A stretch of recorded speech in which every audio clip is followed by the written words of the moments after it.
Hey everyone, Hailey here, and I'm very excited to tell you today about my admissions decisions for grad school. Now, if you're not already aware, I attended West Valley Community College in Saratoga, California, and I graduated in 2018 with an associate's degree in liberal arts, emphasis in behavioral sciences. Then I transferred to UCLA, where I graduated in 2020 with a degree in applied linguistics. And I did take a year off between graduating and attending school. So I graduated in June 2020. I applied for the fall 2020 cycle to be admitted into the class that begins studies in the fall of 2021. So I applied to San Jose State University.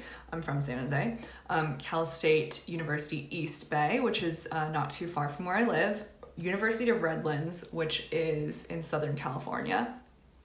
Northern Arizona University in Flagstaff, and University of Memphis in Tennessee. To tell you a little bit about my stats, so my CSDCAS verified GPA, so the GPA that they calculated based on my community college, UCLA, and post-baccalaureate coursework was 3.70.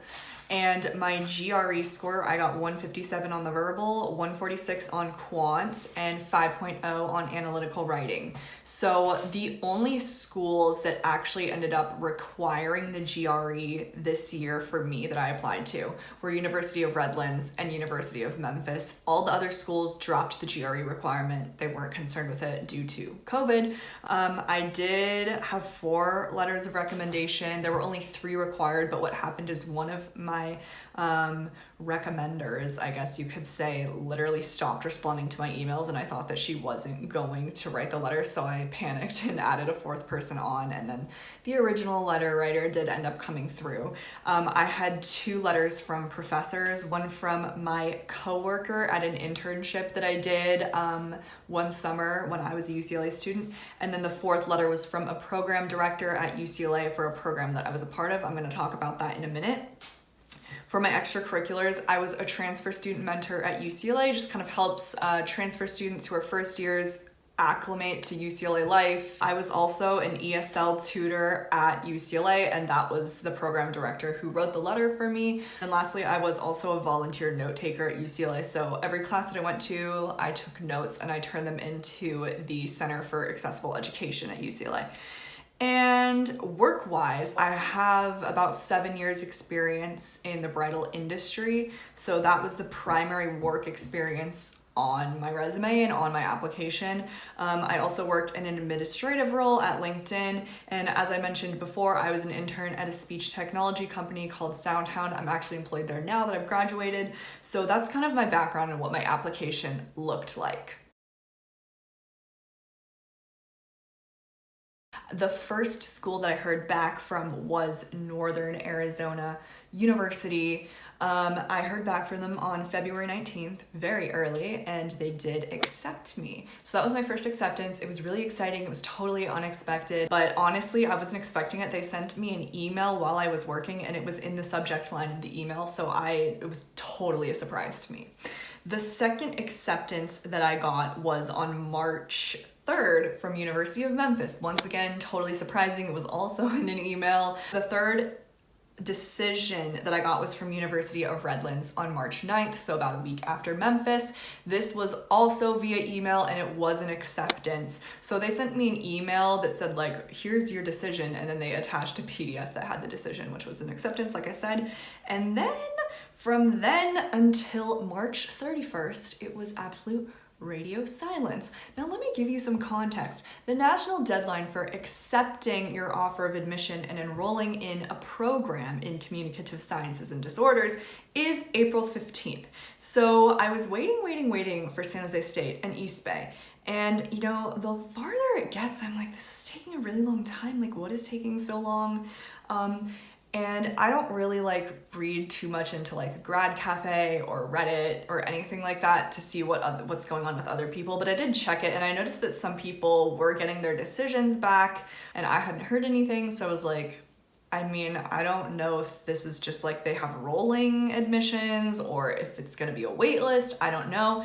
And then I got my question answered at 6 in the morning from San Jose State on March 31st. It was a wait list, which was honestly pretty surprising in a way. It is a super competitive program, I'm not gonna lie, but after getting 3 acceptances, I was a little taken aback by the waitlist status, and pretty disappointing to be honest, because that was technically my #1 choice up until a point. Just for the cost sake and the convenience factor, you know, it's in my hometown, it's literally 10 minutes from my dad's house. So I was like, okay. And then I didn't hear anything until April 2nd from East Bay, which is extremely late, in regards to the decision, which was also a wait list. But let me tell you guys a little bit about San Jose State and East Bay, because actually by the time I would say I got the admissions from Redlands and Memphis, I was kind of over San Jose State and East Bay. Let me start with San Jose State, which was my #1 choice, as I said. So I went to their open house in October 2020. It was on Zoom. And honestly, it just really didn't impress me. It was just kind of bland and boring. I really feel like they didn't sell themselves to the applicants. And as much as I'm applying to the school and I have to sell myself to them, the school also has to sell themselves to me, because I'm the one who's investing, you know, thousands of dollars to get an education from them. They should make the program seem super attractive and exciting and appealing, and San Jose State just didn't do that.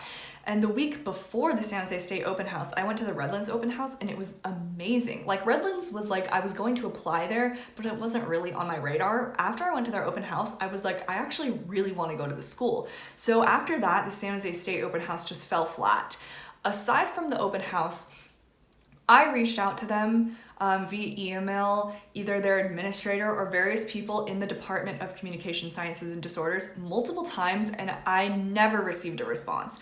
That left an extremely bad taste in my mouth. Now, as far as East Bay goes, they did reach out to me for an interview mid-March. I want to say like March 12th, I believe. I could be wrong. So I had the interview that week of mid-March, and I had a scheduled time that I picked. They gave the time slots they had available for an interview. I picked it, and it was at 12:15, and I got on the Zoom, and I just want to say they were 15 minutes late to the Zoom call, and I find that incredibly unprofessional.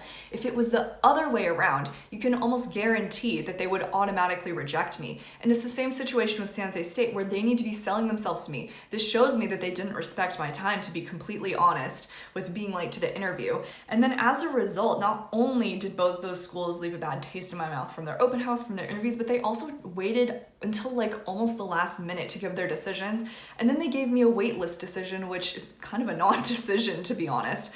At this point, I had already made up my mind, but I just want to say, as of today, the day that I'm posting this video, I still have not heard back from them. So I'm still on the waitlist. The national deadline has passed. Now, I know that they could technically give me the decision after the deadline, but it's just kind of frustrating because, you know, you're in limbo.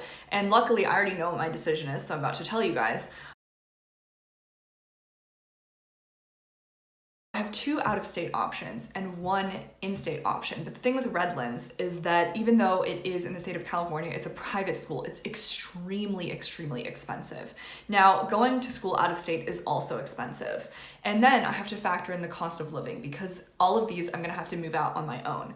So to be honest, I immediately wrote off Northern Arizona University, and I took them out of consideration because actually living in Flagstaff is incredibly expensive, almost as expensive as it is to live in San Jose, which is one of the reasons why I've been wanting to leave San Jose and to leave California. So that was a no for me.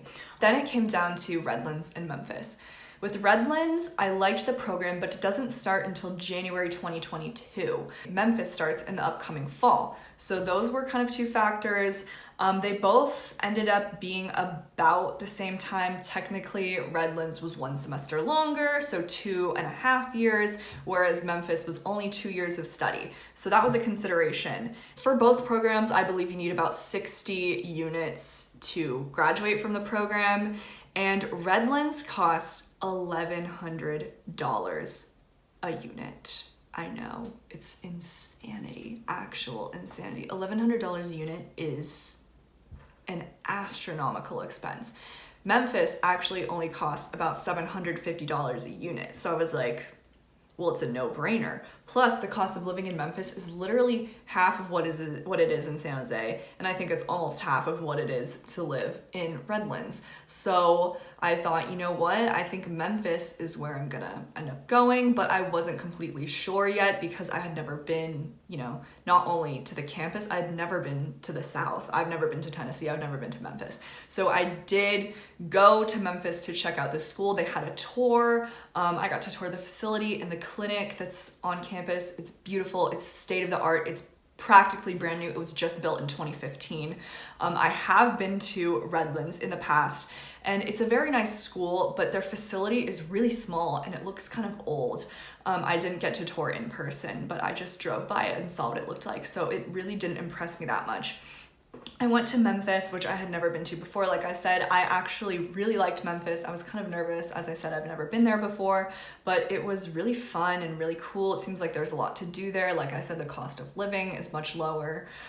So with all that in mind, I made my decision and I will be attending the University of Memphis. So I'm super excited. I have my little t-shirt on. I guess I can do the reveal now and flip my hair back. I'm going to University of Memphis. I'm so excited. One of the final factors that really solidified this decision was the fact that after I had been accepted, they communicated with me constantly about funding opportunities, about getting in touch with a current student so I could talk with them on the phone or via email or text, whatever, and just get their whole impression of the program. They just put me into contact with so many people and gave me connections. None of the other schools did that. So their outreach was incredible and really made me feel welcomed. But the thing that really solidified the decision for me was that a few weeks ago, they reached out to me with an opportunity to apply to a graduate assistantship position as an assistant working in a research lab. They have obviously for language development, coding and labeling speech data. They did accept me for that graduate assistantship, which is actually going to lower my tuition, and it equals out to the same amount that an in-state student would be paying. So for me, it's a big win. It basically reduced my tuition costs by 30%. So it's really worth it to me. I don't know what to expect, but I'm excited. I'm excited to meet everyone from the program and mostly to start my study because you guys know this has been my ultimate goal for a long time. I've always wanted to do this, and I took kind of a circuitous route to this profession because I didn't have an undergraduate degree in communication sciences and disorders. I majored in applied linguistics, but as you can see, it all worked out.